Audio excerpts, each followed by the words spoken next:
প্রথম দাবি, প্রধানমন্ত্রী শেখ হাসিনাকে ছাত্র নাগরিক হত্যার দায় নিয়ে জাতির কাছে প্রকাশ্য ক্ষমা চাইতে হবে।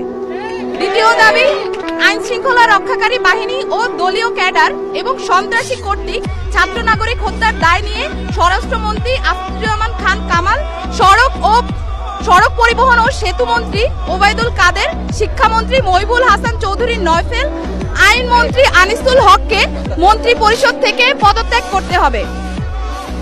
ইন্টারনেট শাটডাউন করে দেশে ডিজিটাল ক্র্যাকডাউন করায় তথ্য প্রতিমন্ত্রী জুনায়েদ আহমেদ পলককে পদত্যাগ করতে হবে। আন্তর্জাতিক মিডিয়ায় শহীদ শিক্ষার্থী এবং আন্দোলনরত শিক্ষার্থীদেরকে ড্রাগ অ্যাডিক্ট বলে কুরুচিপূর্ণ ও মিথ্যা বক্তব্য দিয়ে এবং আন্দোলনকে ভিন্ন খাতে প্রবাহিত করার চেষ্টা করায় তথ্য প্রতিমন্ত্রী মোহাম্মদ এ আরাফাতকে পদত্যাগ করতে হবে।